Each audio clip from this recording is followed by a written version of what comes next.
and then to tell you what's coming up. For the events. Okay, evening. Welcome to the Corner Science Cafe. A few new faces in the room. Good to see you. Thanks to NELHA for letting us use this place and showing off the new building. We'll hear more about it in a minute. Next month, the talk is going to be a little earlier in the month than usual, October 17th. And it's going to be about a project that the University of Hawaii system is doing. So it's more than just one campus. Called EKVI.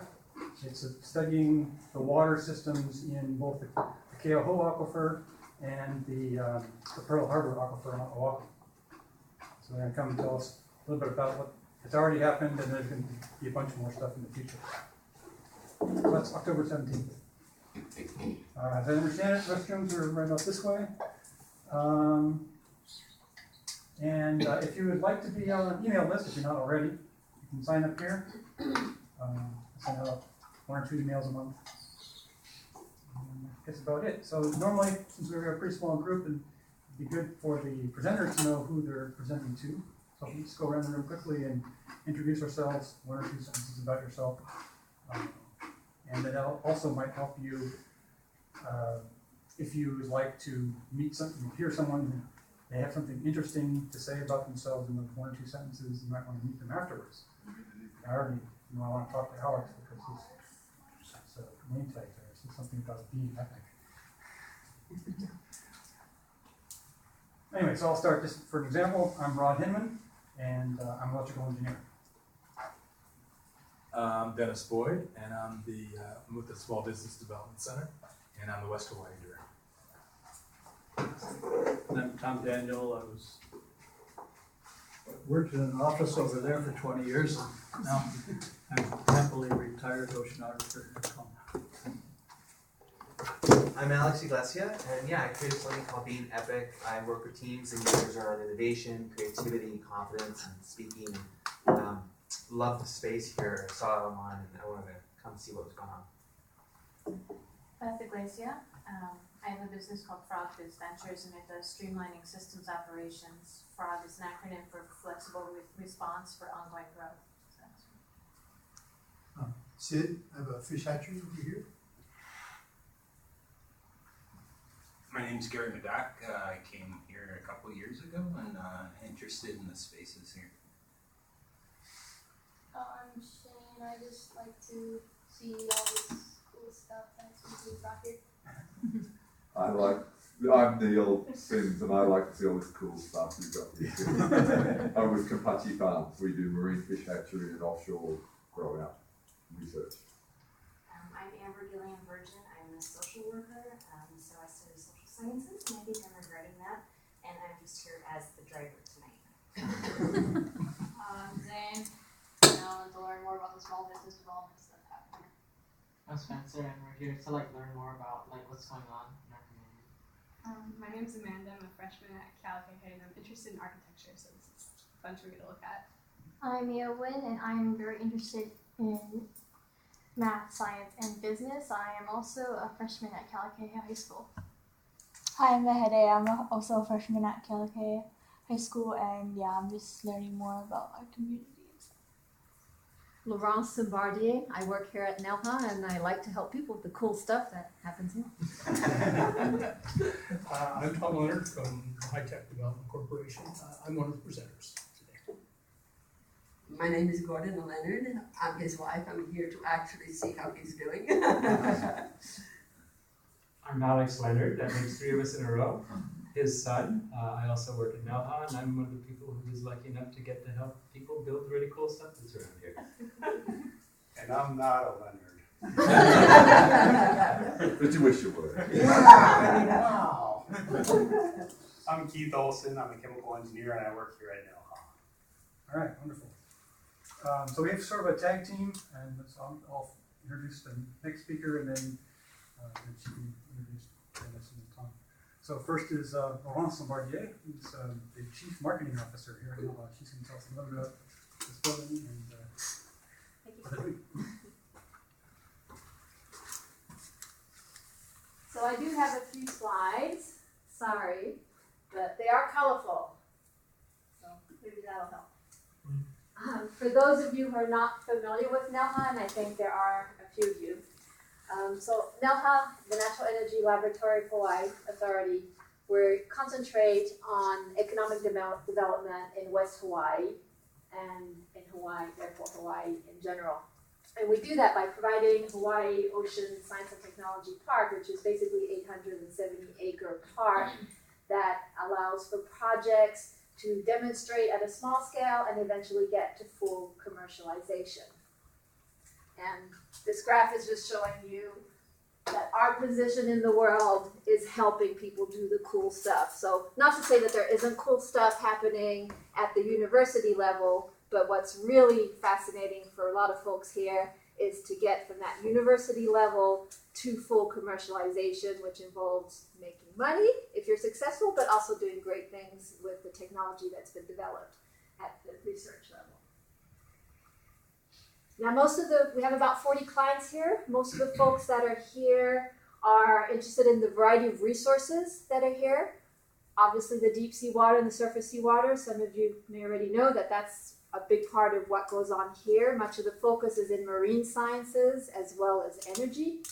But we're also master permitted, which means that we can get projects in place and happening a little bit faster than they would otherwise. And lately, what we've been working on is incubation services, and that's what this building is. It's an incubator that we've recently renovated. It has just opened this week, or no, 2 weeks ago, very close, this month. And it has a bunch of features. I'm not going to bore you with the details because I think what we're going to do after the 2 talks that are after my talk is give you a chance to walk around and take a look at what's available here at the conference room, at the future collaboration space that we hope to have. And one of the things that we're really excited about having, something we did not have in the past, was business services. So in the past, people would come here like Neil. He's been through the system a few times, I believe. He basically had space, and that's it. Well, what helps startup companies start up is to get assistance, financial, through maybe SBIR grants that'll be talked about a little bit later, but also advice on how to get your business going, on how to make a business plan, and what are the different things.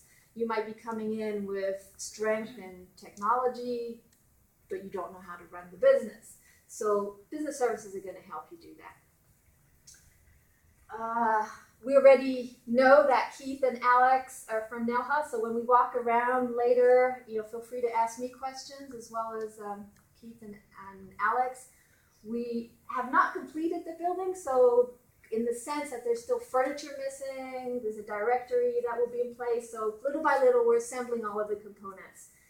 But it is deep sea water cooled, so you're sitting in deep sea water cooled building right now. And we hope to make it a really fun place to work and grow.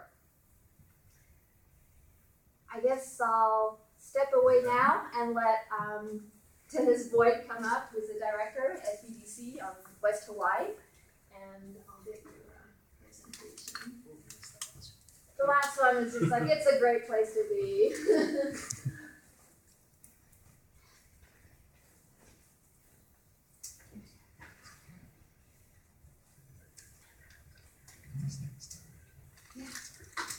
This works? Actually, that works, yes. Okay, great. Dennis Boyd, and I'm with the Small Business Development Center, and we help people sell the cool stuff that they make. And I'm the director for West Hawaii, and we have an office here at the incubator, Alternative Energy and Biotech Demonstration Incubator. It's a mouthful. So that's who I am. It's also called Hale Halavai. Excuse me. Hale Iyako. So when you hear Hale Iyako, this is the building. We've simplified the name. What does that mean? So Iyako is the part that's on a canoe between the ama and the place where you sit and you're paddling. Yeah. Anyway, so Small Business Development Centers. We are a public entity. We are funded by the Small Business Administration. 60% of our funding comes from them, and we are a resource partner for them. And we're also funded 40% by the state of Hawaii. And we are actually, well, it's down here, we are actually housed at the University of Hawaii in Hilo. That's our administrative, where we live administratively. There are about 900 SBDCs nationally, so there's just a ton of us. And those are divided into 60 networks. So we have one network here in Hawaii. States like Texas, California have a lot of networks, Virginia, but we just have the one here. So we're one of the smaller SBDCs. We are all part of the American SBDC network. So there's an overall organization that sort of provides standards, accreditation, and those kinds of things. So here in Hawaii, we have five. We had five, and up now as today, we have 6 locations. We have an office on Oahu, Maui. Hawaii, we have an office in Hilo. We have an office downtown at Kuakini, and now we have this satellite office here, so that makes 6. And then our lead office is in Hilo. So it's one of the few organizations statewide that has a main office in Hilo as opposed to Oahu. And that was conscious to make it less of an Oahu-centric kind of organization, which is a good thing that I'm sure all of us here in Hawaii, Big Island agree. Okay, so Small Business Development Center. Small means different things. According to the SBA, this, depending on the size of organization you are, small can be up to 1,500 people and $35.5 million. I don't know why the half's in there, but it is. So that's huge for us in Hawaii, but definitionally, that's what small means. Business, we work largely with for-profit businesses. We can work with nonprofit businesses because one of our missions is to create jobs, and nonprofits create jobs. But largely for profit, and in regards to SBA, they can only make loans to for-profit organizations, not to nonprofits. Development in our name, we work with companies at any stage of their development. Many people think of us just working with startups, but we are really open to working with established businesses as well. And then center, Kuakini Highway, and now here in NELHA, as I just mentioned. So, this is our mission. We're here to drive the economic sustainability of Hawaii by assisting businesses to form, grow, and thrive. And that is a revision of our original mission. We put the sustainability in this year because that's a big deal for us to make Hawaii a self-sustainable entity. So we work with companies in the exploration of an idea, just kicking around the idea, what it might mean, what it might turn into. So that's the very early stages of a company's development. And then we work with startups, as I mentioned. We'll help people get the money to start up, refine their business plan, just sort of think through the steps that it takes to get into business. And then establish businesses as well, as I also just mentioned. So the whole continuum of business is our neighborhood. So here's what we do. We help with business formation. So we'll help businesses decide what kind of entity to register as. We are not attorneys or accountants, so we can't advise people legally, but we'll talk it over with them and give them some information and get them registered with the various entities they need to register with. We'll work on expansion plans. Businesses are moving, opening new offices, opening new lines, that kind of thing. We work on business plans. We have a course, How to Write a Business Plan, and this is a lot of what we do, helping people develop detailed business plans. The idea being that you can focus your ideas on a piece of paper and try them out. It's sort of a parking lot for your ideas, and you can either, it's a lot easier to fail on paper than to fail in the real world. They're also good for and used for lenders who want to see what the company is about before they lend them money. We do financial analysis as part of all that. Product development, new lines, new products that are coming out, how to price them, how to segue those into the production aspect. Securing startup or expansion capital, that's a lot of what all these things go into. Banks and financial institutions want to have a pretty good idea what they're dealing with and what the cost issues are when they loan money to a company. Market research. We have a research library in Maui, and we have a research librarian, and we can get research on any kind of industry you might imagine.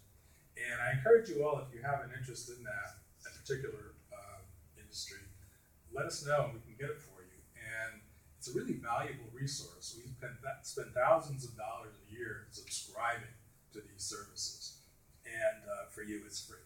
So it's really some excellent up-to-date stuff. And I've done research on irrigation systems, craft brewing, florists businesses, you name it, they have everything, the various things, the boards we subscribe to.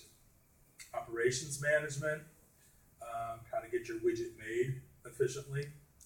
Marketing, how to sell it. I used to do a lot of marketing myself, and so we work with both print marketing, print materials, and approaches, marketing plans, that kind of thing. We work with management about counseling, how to deal with your particular issues you're facing. Exporting, we have people on staff who have a lot of experience in exporting. We don't do a lot of exporting from this island.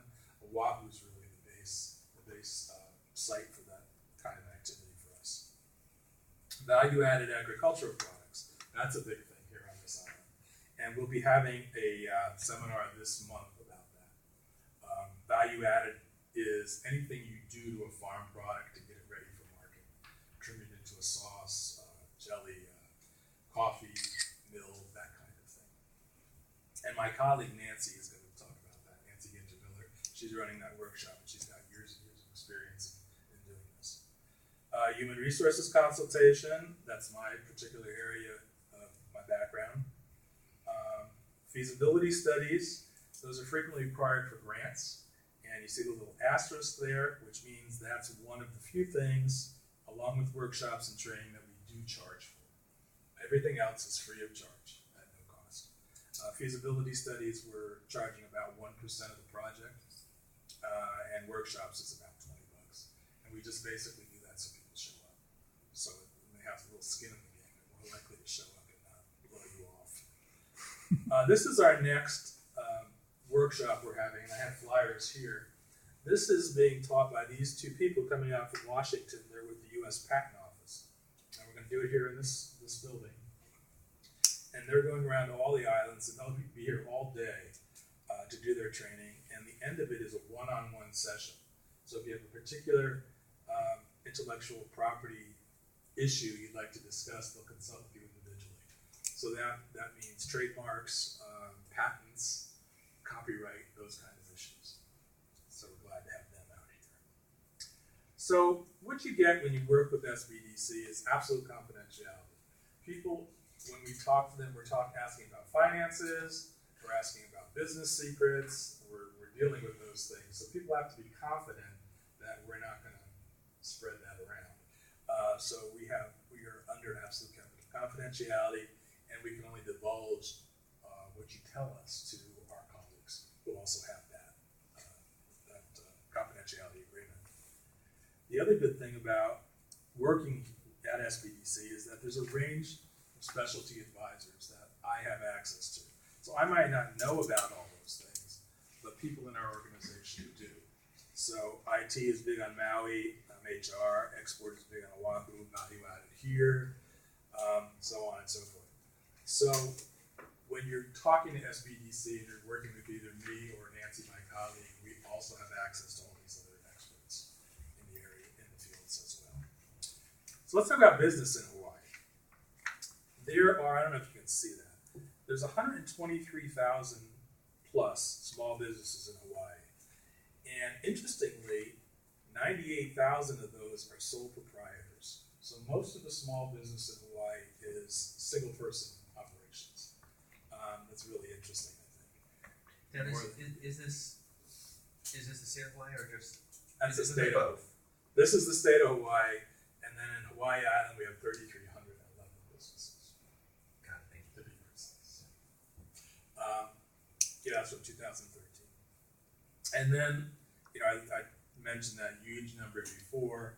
84% of the businesses in Hawaii have less than 20 employees. So we're really a state of small businesses, and that's 80% on this island. By industry sector, in Hawaii, accommodations and food service, tourism, obviously, is a big deal, big industry. Retail, trade, and healthcare. Those are our top 3 industry sectors on the island. You always hear that small businesses don't last very long. And here's the survival rates. And interestingly enough, Hawaii is above the U.S. average for survival over time for a small business. And that's really interesting, I think. That's really contrary to what you might believe. So we're doing a couple percentage points better than the entire country as you go down the list. But you can see after 5 years, half of the businesses that start are gone. Now they're gone for a variety of reasons. They might have gone out of business because they failed, didn't engage their market, but the owner might have moved on to something else. The business might have been merged with another business. There's a variety of reasons. It doesn't mean that half of them were total failures, but half of them are gone and no longer in existence. Every year, CNBC does a survey of the top states for doing business. We come out last, consistently, year after year. And they divide that main number into a variety of small indices. That's where we are on those indices. These are just an example. So number 46, number 50, 49, 45, not good. This is not good. This is tough. On that survey, we're number 1 in the quality of life. So I guess you can say it doesn't matter. Some more statistics. The SBA, we're number 4 for loans per capita in the country, which is remarkable, I think. However, we're number 51. They throw in Puerto Rico for the size of loans. So we're getting small SBA loans, really small SBA loans. I thought that was very interesting. Then, it's always a glass half full, glass half empty, how you're looking at it. This is a foundation, the Kauffman Foundation, that deals with entrepreneurship. We're number 12 for startups and entrepreneurship on an index that they put together. So it's a mixed bag. It's hard to interpret all these statistics. Statewide, the SBDC, these are the 2015 results. Capital infusion, that's one of these are all measures that we use to measure our impact, our success.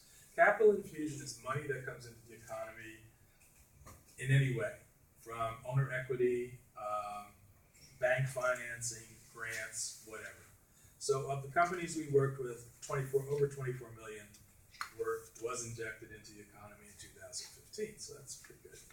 We had 86 business starts, 309 long-term clients, and a long-term client definition is after so many hours, I think it's 5, face-to-face, one-on-one hours, a client becomes a long-term client.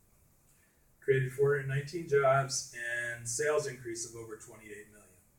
After we worked with the client, we closed their case, or at least stopped most of our initial work.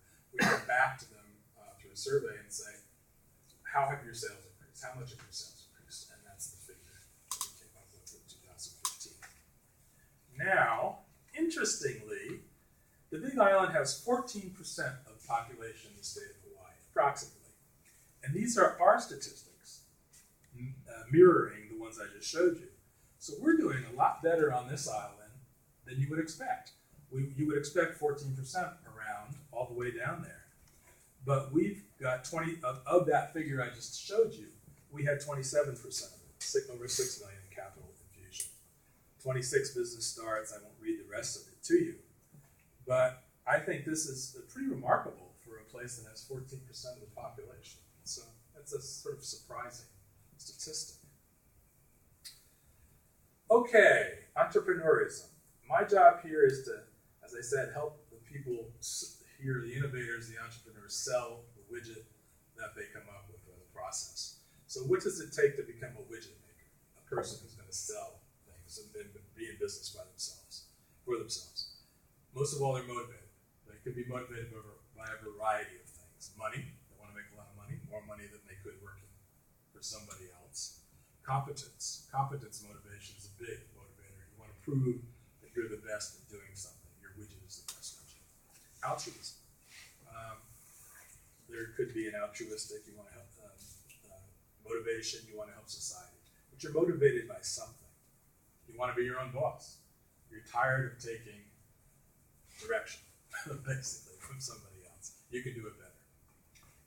You probably have some high energy. I don't know, I used to have, don't anymore. Hopefully you have the ability to energize and inspire others around your idea. This motivation, you're able to bring others on board with this motivation. You better be able to learn from your failures because you're going to have them as a small business owner. That's a leading factor that lends to durability and sustainability as a company. You have an above average risk tolerance. As a business owner, small business owner, you're putting yourself on the line. You're putting your money on the line. You're putting your career on the line. You're opposite of a state employee who's getting a job and staying there for 30 years and working their way up the ladder. So you're a different type of person as an entrepreneur. You're willing to take some risk. You may be a workaholic, spending too much time devoted to your project or your mission for your business. You may be strong-willed, and this probably goes with wanting to be your own boss. You're competitive, and this is the biggest thing for me. Large bureaucratic organizations make you nuts. And so what did I do? I ended up working for I actually employed one at the University of Hawaii. So it takes in triplicate submissions to do anything for us, but at least they leave me alone most of the time. So you may have all those things, but you may be lacking in some business skills. This is where, that's pretty cool actually. This is where the HTDC comes. This is what we're here to do, to help you, help the people in this incubator and help the people in the community with some business skills of bringing their ideas to market. So all those things characterize entrepreneurs, but you want to be a qualified entrepreneur. You may be familiar with this term from real estate. They talk about buyers and qualified buyers. People who kick the tires, looky-loos, and people who are really qualified to you can make the sale to. So you want to be a qualified entrepreneur to succeed, and that requires a number of things. You've got to have the technical skills. You got to know what you're doing. You got to know how to make the widget, design the process, whatever. You have to have some money, unfortunately. This is the biggest thing that I'm always surprised at, that people come to me and they have these great ideas, and all this, they've all worked out, but they have no money. And unfortunately, this is capitalism. And you need a little bit of money, a little bit of seed money to get started in business. Lots of people take out home equity loans, personal savings, use a credit card. You know, I had a business for 35 years, and we started our business on a $500 credit card advance. So I don't know if you can do that these days, but it takes some skin in the game. You got to have a sound business concept. It's got to make sense. It may be the best widget in the world, but if you can't produce it efficiently, or it doesn't fit into larger systems, it doesn't matter. It doesn't work. So there has to be a market for your service. Somebody's going to want to buy it. Again, it could be the greatest widget in the world sitting right here, but if nobody wants it, it doesn't really matter from a business perspective. And then, of course, the business skills. So that's us, briefly. I was told to make this short. We provide one-on-one assistance. So what people do is they sign up on our website, and then we will meet with them on a one-on-one basis. Some people just come to us for a variety of, or a group of questions. We answer the questions. They move on. We don't see them again. Other people we work with on a weekly or bi-weekly basis for years as they develop their plan, their idea. We get submitted to financial institutions, whatever. So it's whatever the customer wants from us. And as I said, it's all at no charge, so the customer rules here, and hopefully they get more than they pay for. So thank you. So if anybody, yeah. Going back to the first slide.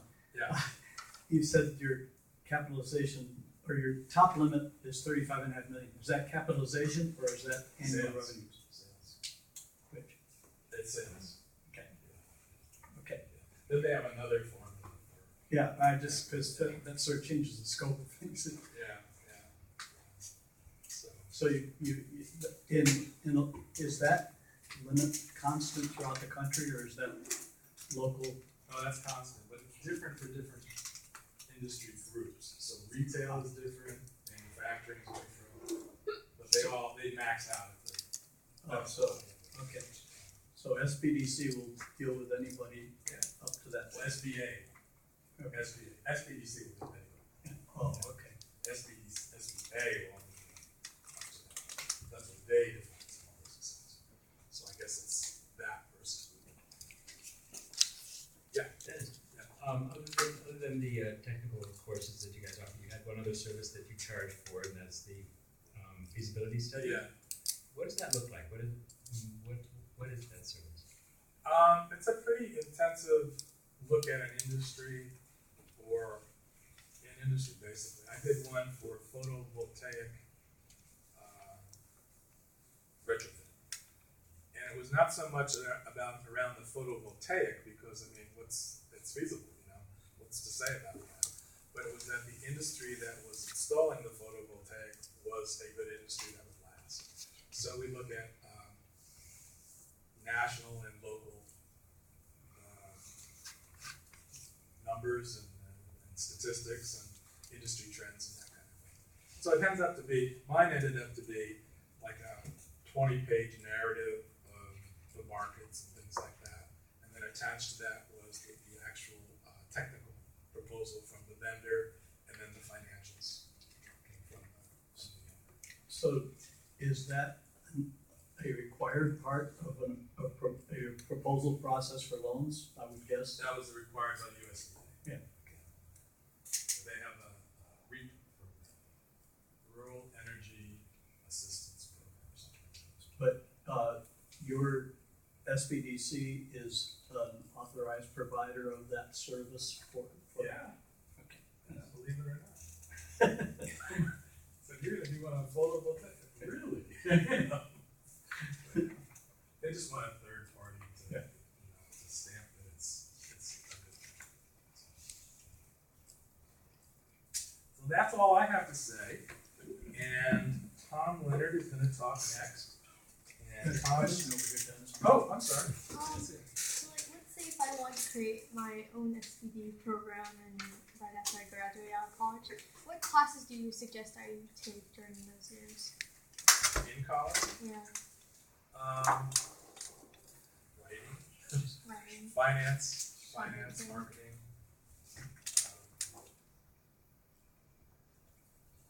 Those are pretty interesting.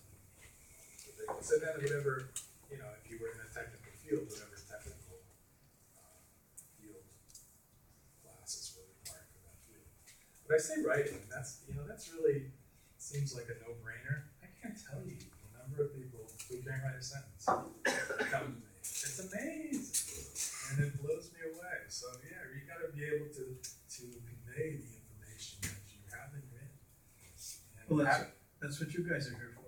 yeah, well, not really. But it's just amazing how you know. And if you look like an idiot the way you write it, people are going to think you're an idiot. The information you provide is going to be devalued because of what you present. Grants, I apply for grants all the time, but it's not necessarily the smartest person that gets a grant, it's the person who can write the best. You're convincing all these other people that you Same thing's true for grades in school.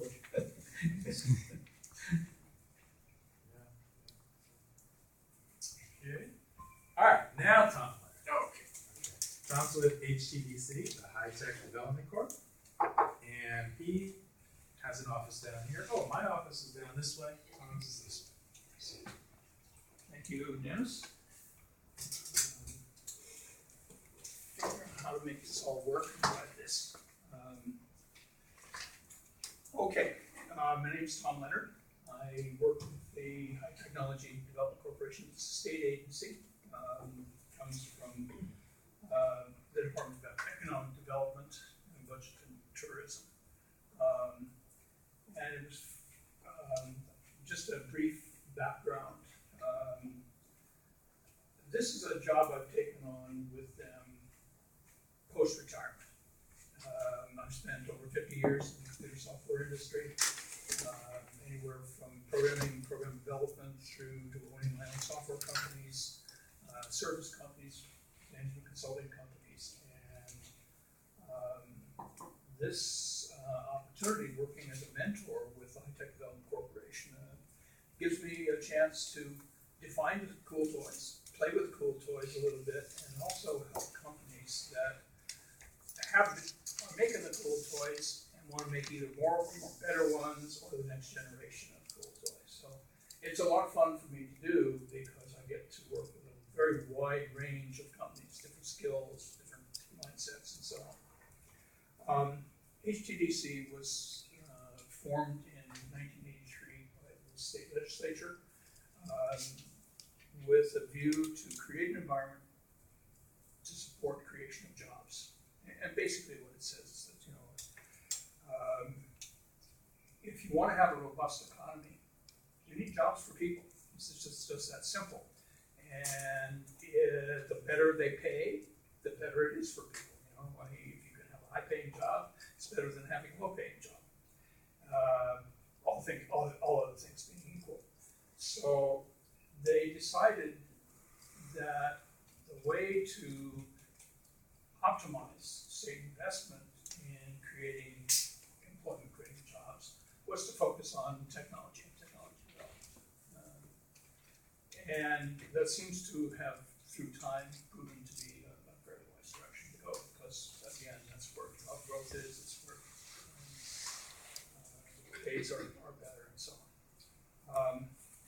HTDC is here to create places for businesses to thrive.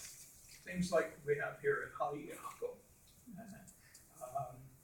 as an incubator where companies can come, they have resources available to them, they have office space, they have infrastructure, they have communications, but they also have access to other services, in particular the kind of service we provide in mentoring. And mentoring really is just, it's helping companies refine how they grow and how coherently grow. And I'll go into that a little bit later on. Let's see. Did we go the wrong way? We did. Sideways. Okay. A couple of years ago, when the new director came into HTDC, they set an objective. It's to create 80,000 jobs, paying $80,000 a year or more by 2030. Now that's a huge goal. I mean, really, if you think about it, it's years dollars. What years dollars? Yeah, and there's a lot of other things to do, but really the center behind the thing that's truly important about it is that to do this, we have to think big. We can't think little things. We really have to be expansive. We all know why Hawaii is a good place. It's a good place to live. Dennis had it, we're number one for that. And so we put up with the down on the other end of the scale disadvantages. But yes, it's to think big and try to develop an environment conducive to bringing technology businesses to our islands. It's an interesting thing that I've observed here in Kona in that respect, that one of the growth industries for job creation is telecommunications. That there are more and more, particularly computer software people, who are coming here, and their offices are somewhere in the world. Some of this available through broadband and good internet connection. And they're all here for that one reason, they want to live here. And in fact, it's becoming quite significant. We have a group that was formed in town, computer software developers meetup group. Gets together, a couple times a month. And the number of people who joined that group, we have about 40 some odd people right now, it's just Kona side. And the number of people that are telecommuters is really quite large. But it's a creating environment that attracts people, and hence we have places like this that are geared to do just that. And part of HTDC's mission is to go ahead and create incubators like this one and other centers of service nexus for technology. and this is a last year stat, and I don't know, I'm not going to bore you too much with stats, but the buy R&D tax credit, which is a boring topic, but anyway, encouraging companies to do R&D here, and actually perform the R&D. It's not the investment credit, but the actual working credit. Of the jobs that were created, 280 full-time and some part-times, that 75% of them paid more than $60,000 a year, and 32% were over $100,000 a year. And this is exactly what we're trying to accomplish with the HTDC program. HTDC has a number of service groups. And just to briefly go through them, I'm associated, I work in the NI3 program, which is the Neighbor Island Innovation Initiative, hence NI cubed, basically. That's providing mentoring services, basically, to other than Oahu, which is something we'll talk about. I think one of the things when dealing with this, we have to deal with the alphabet soup of who all these various things are, you know, like High Technology Development Corporation.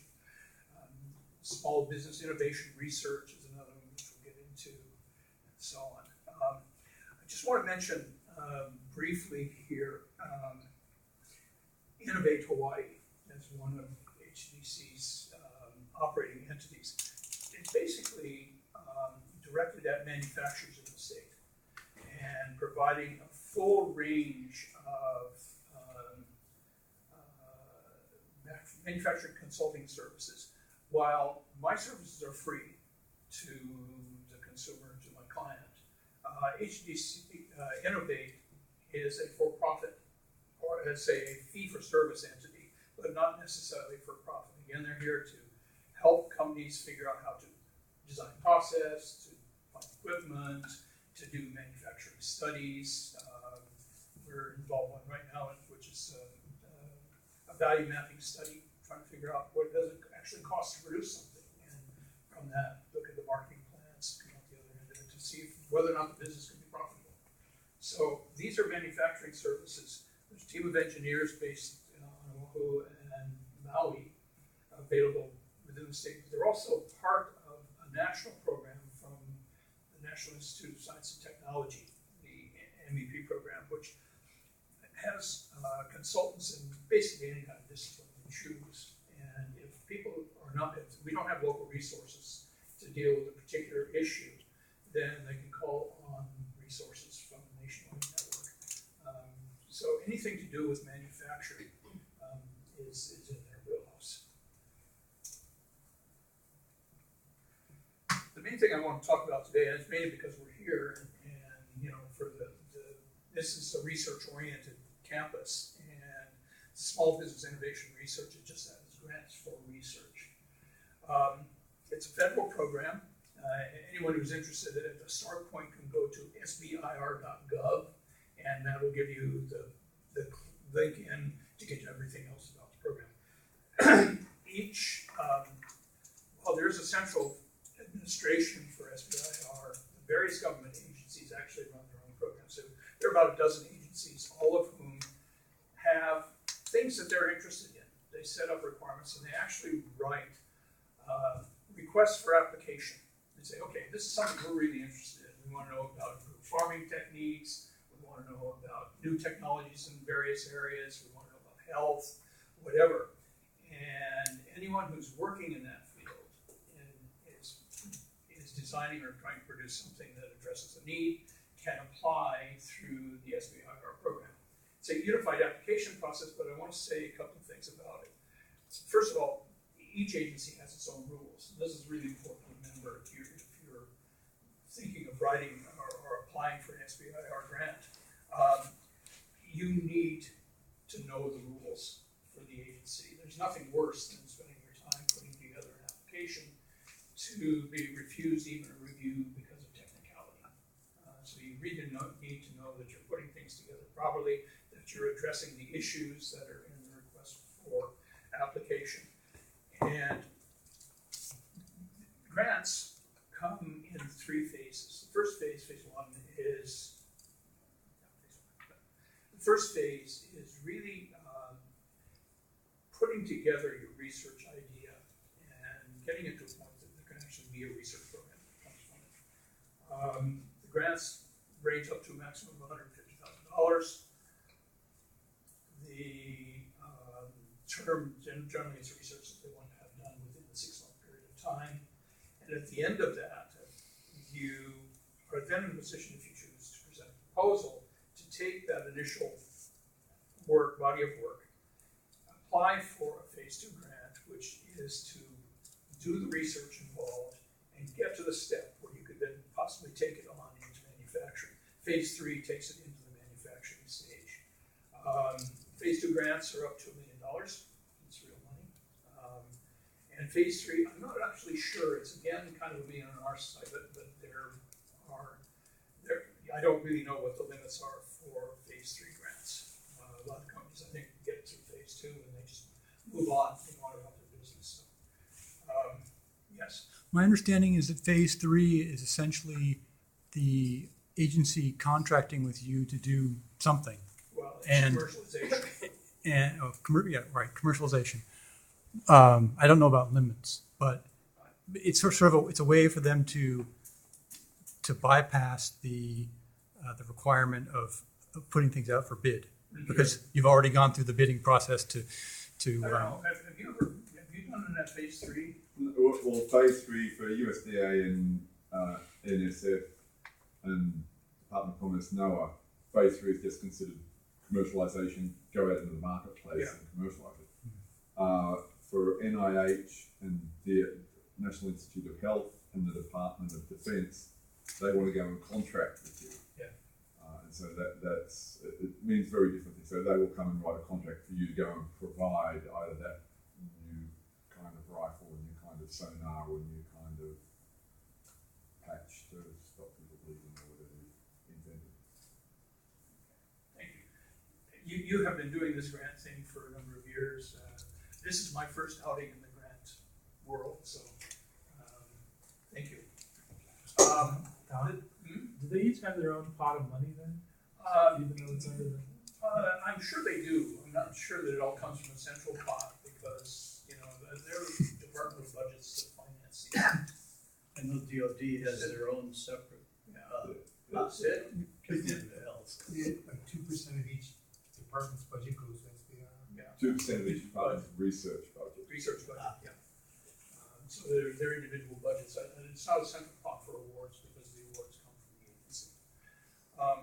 The state also has, through, again, our involvement, local involvement, but we also have a matching fund for the SBR grants. A company receiving a grant from a federal agency is able to get up to 50% reimbursed or matching funds from the state. In the case of phase 1 grants, $7,000, and then up to $500,000 for successful phase 2 and 3. I think last year we, in phase 2, the awards were something like $11 million for the state from the feds, and our matching $2 million fund of that. The program will continue into the next fiscal year. But we also have an interesting program for people who are coming into the grant world for the first time, which we call SBIR0. It's a catchy name, but basically, I think the thing that's important is that when you are approaching grant writing for the first time, it really helps to have someone who knows the ropes, somebody who's been through the process, someone who's professional at putting together grants. So we make available up to $3,000 the first time you go apply for an SBIR. Once you've submitted your grant, you can be reimbursed. You have to pay for it, but to be able to engage the services of someone who really knows how to put a grant together. Because I'm kind of new in this area, I'm kind of, I'm learning along with my clients, fortunately, in this. But interested to see really how much clarity a professional grant writer can bring to the process. It's assumed that if I'm applying for a grant, I kind of know what I want to do. I've looked at the RFA, request for application. I think I have something that fits, and I'm ready to go. But then when it comes down to the organization of a grant and the wordsmithing of a grant, so this is words are important. when you ask Dennis about what do I study in college, and I got to tell you, communications. Because if you can't write, if you can't speak, you cannot communicate with people or really understand what you want to do. So finding a grant writer is very important, and that's why we support that process.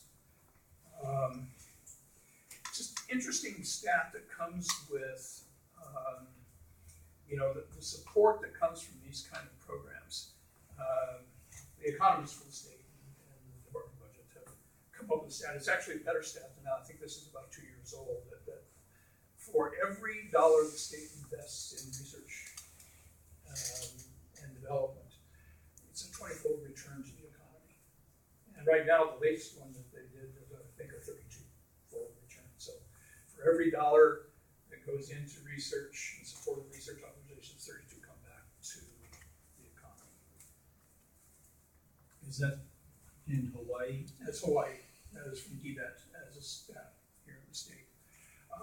One other grant program is for manufacturers assistance program. I think it's a very good one for this island because it's not about research. All the other grant programs talk about research and development, but MAP helps manufacturing companies buy equipment. If they need to modernize, they need something like talking to people with coffee mills, for instance, who need a new bagging machine, or somebody needs a potato chipper, for commercialized production of it. Someone wants a gene sequencer for doing some microbiology work. State offers this last year there was a $2 million budget, up to 20% reimbursement of the cost of purchasing of equipment, and it includes things like potentially training to use that equipment. This next year, we had $2 million last year. Next year, and as you can see, we awarded 1.9 of that. This next year, we have $1 million in the pot, and the only change of rules is in 2016. People were able to apply for the grant, be awarded, go out and buy the equipment, and then be reimbursed. Where this in the next year, before the grant is awarded, you have to you have to purchase the equipment. You have to own it. And these are outright grants. These are outright grants. Not a low interest loan or something. No, everything we're doing and talking about here is outright grant. All right. It's part of, again, our incubator setup, and I think it's a lot of what Dennis is working with the loans. They're loans, which are known, but in our case, these are just outright grants. There are rules, so certainly they're associated with them. It's not as totally free money. You've got to be a registered business in the state. You have to have a tax clearance, so if you've been a bad person, you can't apply. Is there a reporting requirement? I'm just trying to. Very well for SBIR. Boy, I got to tell you, I know about that. I'm curious about these. On this one, the application is simple and the reporting is an invoice. Okay, and you can go to the website. The website shut for applications at the moment because they're just phasing in and so forth. The program. Sounds like free money. It is free money. If you qualify, it's a competitive program. Who's got the best idea? And the award committee tries to bear in mind the overall impact on the economy. If it actually had a job creation content, that would be good. But it's really to promote modern plant, modern equipment, modern technology. I want to also mention, particularly for those of you who are coming into the workforce, last March, President Obama signed an order for a program called Tech Hire. And basically, it is to encourage an accelerated stream of development of people coming into the workforce who are working in technologies. Originally, there were 30 locations named, municipalities, expanded to 50, and the state of Hawaii is one of those 50. So we are a location as far as Tech Hire is concerned. Working with universities, working with community colleges, working with private training concerns. The idea is simple. I mean, there's not to say there's no value in a 4-year degree or a 2-year degree program at a college because they are valuable. It's where you grow up and you learn things, you know, and you learn how to communicate. But what they're looking to do, as an example, is to take people who want to become web developers, as an example, and put them through something like a 12-week intensive training program, putting them out ready to go to work in the workforce without the need of all the other things around like a 4-year degree program. In this particular initiative, the universities are having to figure out how to respond because, you know, it doesn't really fit in the traditional model. We're hoping that community colleges will be able to show some flexibility here because they have, you know, more than just youngsters. They have other kinds of programs that these may fit into. In theory, there's $100 million in this program. Monies have not been allocated yet. So this program is being administered in Hawaii by, again, HTDC, and we're still trying to define it. But the whole idea is to create places or create training programs for people to move into the technology workforce much more quickly than they can. The idea is simple, really, because if you think about web development as an example, in 6 months, the whole internet changed. You know, the tools have changed, all of the techniques that you use have changed. And the training programs have to be accelerated for people to just catch up. I mean, our growth in these areas, well, for me, it's actually scary. I've been in the business forever, but it's a need to be able to respond quickly to advances in technology. Once you're working in the field and so on, then it's assumed that you can keep up, that you can continue with your own training programs and so on. So that's okay. My program, and this is pretty much where we end up. The Neighbor Island Innovation Initiative. Since 1983, HTDC was totally Oahu-centric as an operation. Certainly there were operations here. I mean, as Tom has told me, at one stage, HTDC actually administered NELHA. You know, HTDC started Host Park. Host Park was an initial thing done on NELHA property, but we ceded it over to HTDC to develop the Host Park. And then that was in 84, right after they got started. It was their first big project. I mean, HTDC was almost completely done here. And then NELHA was actually founded in 1990, and that's when HTDC, when the Host Park was transferred, became part of NELHA. Before that, we were the Natural Energy Lab of Hawaii without the A. Yeah. And I never knew that story. I didn't know about the A. And sure, there were programs here. People, you know, there was an office in Hilo at one stage and so on. But, you know, when I talk to people, you know, particularly on the Hilo side, they say, well, we haven't seen anybody in the last 5 years. Sure, if you knew where they were, you could use your phone, you could make connections, you could get services. The whole idea behind NI3 started this last year, where they wanted to extend, first of all, an HTDC presence on each of the other neighbor islands, but also to provide mentoring services, and that's really why I'm here. Mentoring is an interesting concept. It's a difficult one for me to wrap my head around sometimes because I've come from a management consulting background. And as a management consultant, you're used to going into a client company, you're taking a look at a problem, you're saying, okay, I understand that problem, here's the plan, let's go do the plan, and that's it. Mentoring isn't that. Mentoring is really working with companies to refine ideas, particularly in our case, companies that are at growth phases. They're looking for that next step up. Our definition, by the way, is tiny compared to this. BAs. Our business target is a company with less than 16 employees doing less than $1 million a year turnover. Okay. And companies that are looking to grow through either the development of technology or the use of technology.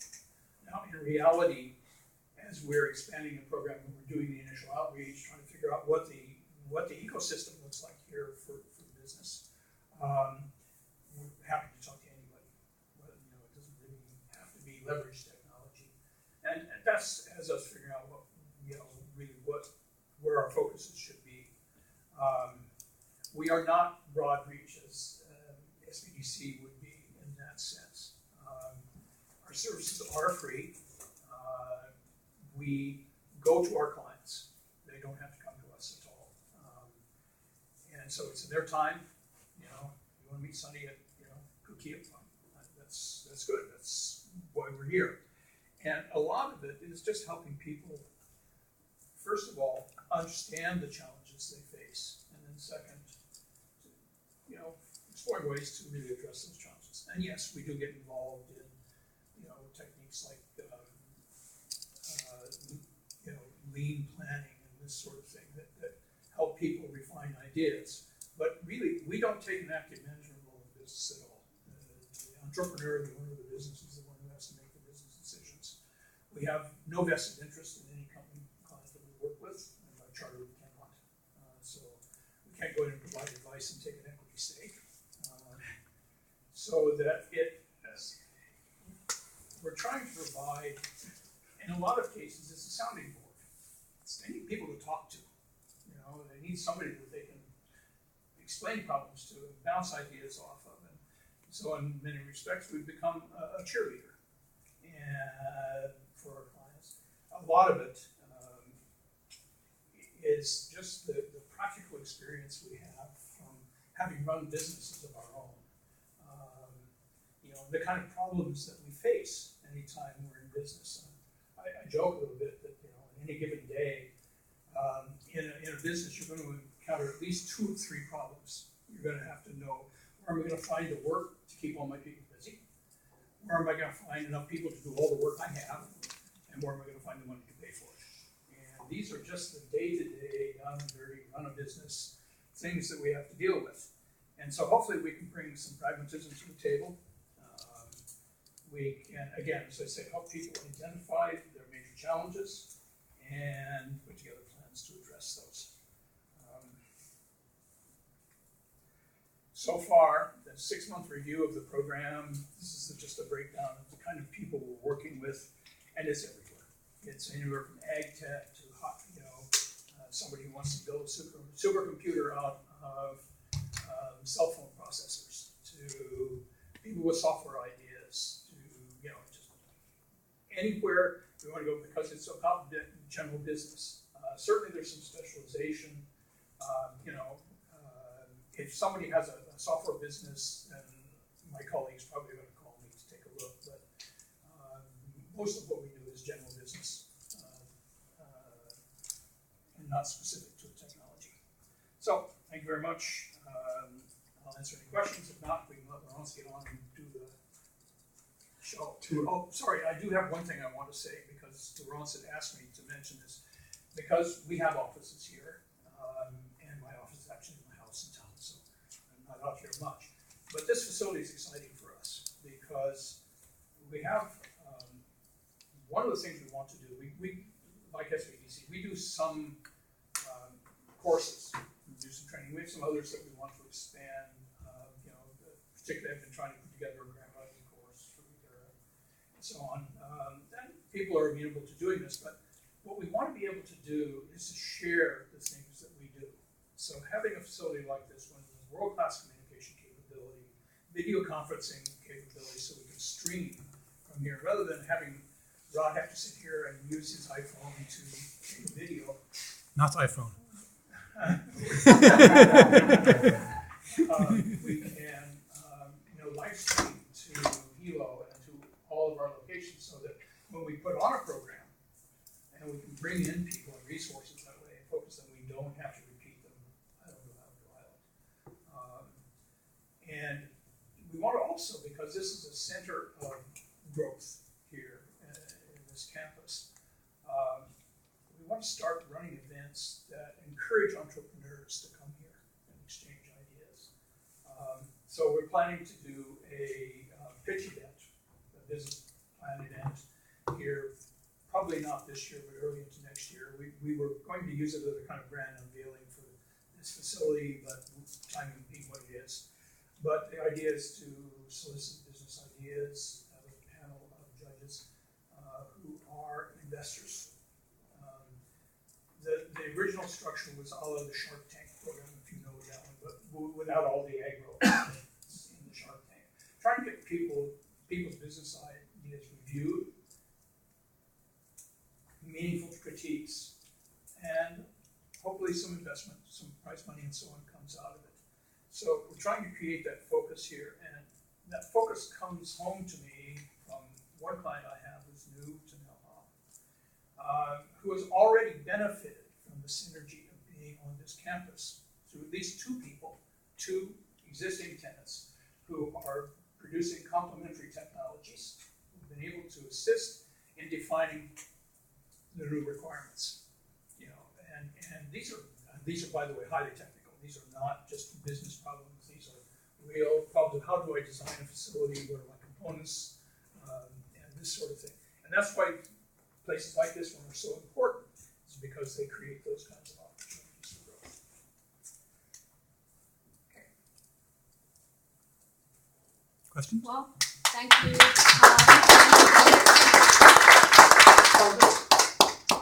I'll add, in case you haven't noticed, there's information on the desk there with business cards for all three of us. If you want to contact us later, if you want to stay a little bit longer, we are opening the facility. Those offices that haven't been rented already, so that's the remaining 40% or so. You can walk through, you can check out, our conference room up on top, which has a gorgeous lanai, which will be used for some of these events that Tom was talking about.